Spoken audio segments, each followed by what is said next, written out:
回は最近自分がお出かけ用に愛用しているバッグについて紹介していきたいと思います。はい、こちらですね。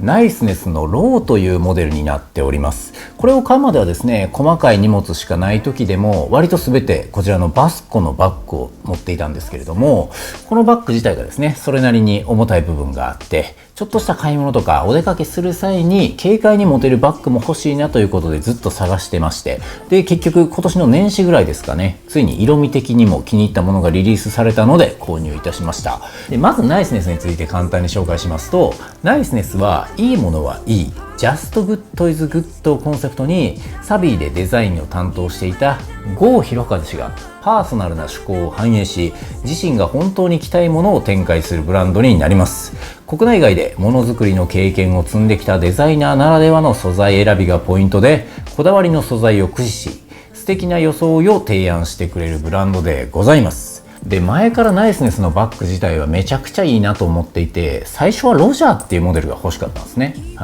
ロジャーっていうのは最高級のレザーで作られたナップザックのモデルで、どなたかすごいおしゃれな方がですね、ベストバイ的なもので紹介されていて欲しいなと思ってたんです。なんですが、そこからナイスネスについていろいろと調べていて、もう一つ定番としてあるんやでと出会ってしまったのがこのローというモデルで、型としてはねショルダーバッグです。ショルダーバッグなんですが、一般的なショルダーバッグというよりかは、もともとハンドバッグとして展開されていたモデルにこのショルダー使いできる紐オプションを別に作りましたみたいな作りになっております。で 2way で使えて便利とかそういう話とはまた別で、この連結部分のシャックルっていうんですかね、それぞれつないでるこのゴールドの金具の色味っていうのもすごく良くて、ちょっとエルメス感もありますよね。ハンドバッグとして愛用していたんだけど、とても気に入っているので、これをなんとかショルダーバッグにできないかしらみたいなね、そんな上顧客の問い合わせにお答えしましたみたいな、そういう風な、全然違うんですけど、そんな感じの作りになっていてすごく気に入っております。で定番のモデルはホースレザーなんですが、自分のはロー G というモデルなので、素材にはゴートレザーが使われていまして、カラーはブリティッシュオレンジになります。でまだ半年も経ってないんですけれども、使い込めば使い込むほどに柔らかさや自然なツヤが出てくるということでございます。自分はね、そこまで素材感を見抜く審美眼のようなものは持ち合わせていないんですが、少なくとも10年以上服好きをやっているのは事実でございまして、それで言うとですね、このナイスネスのアイテムっていうのはなんだかわかんないんですけど、直感的な本物感っていうのがすごいあるんですよね。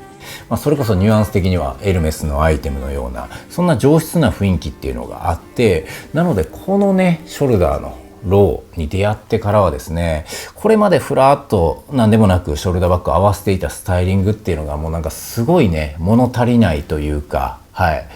弱く思えてしまって、もう本当にね服好きっていうのは息苦しい生き物なんちゃうかなと思うんですけれども、これは物足りないなということで、もうね仕方なく購入してしまいました。でディテールについて見ていきますと、この外側の片面にですね、このフラップポケットっていうのがあって、これが結構便利なんですよね。で先に紹介してしまうと、中もこのような感じになっていて、内ポケットも一つあるんですね。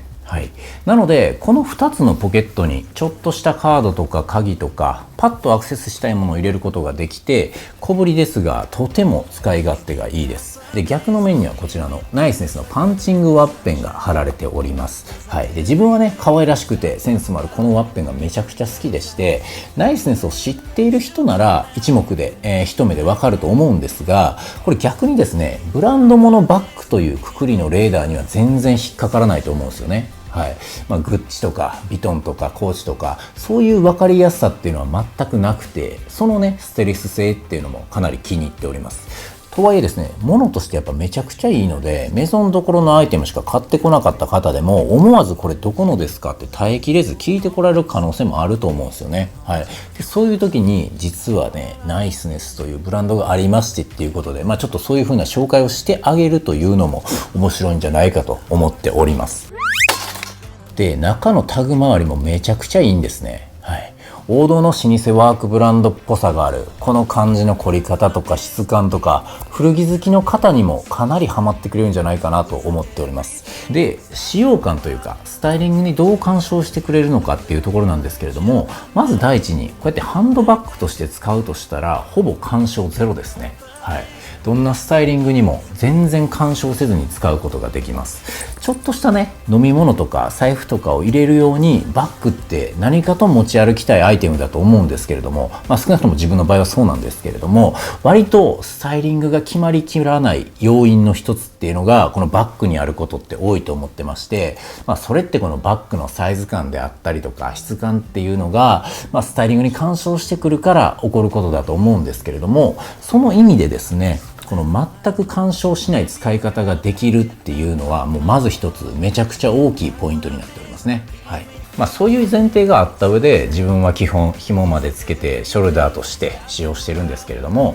着る服の緩さであったりとか、あとねこの前立ての有無なんかによってクロスでかけるか、それともですねこういう風な感じで片側でかけるかとかでまた一つ見え方を調整することができます。でなのでですね、服のシルエットを崩したくなければもうこういう風な感じで片側で持ってあげたり、逆にこのバッグでですねいい意味でスタイリングの一部として使いたい時は斜め掛けしてみたり、こういう感じでとにかく綺麗に使い分けすることができて、あとやっぱりビジュアルが最高ですよね。はい。自分のはサイズ的に普通のモデルなんですけれども、これより小さいプチっていうサイズとこれより大きいミディっていうサイズがあります。でこれも人次第なんですけども、飲み物、財布、鍵、ティッシュ類みたいなね、そういうふうなコアな荷物は入れたくて、とはいえそれ以上のものは特に必要ないっていう方であれば、自分と同じくこの普通のサイズでいいんじゃないかと思っております。値段はですね素材やサイズで変わると思うんですけれども、これが税込み69,300円だったので、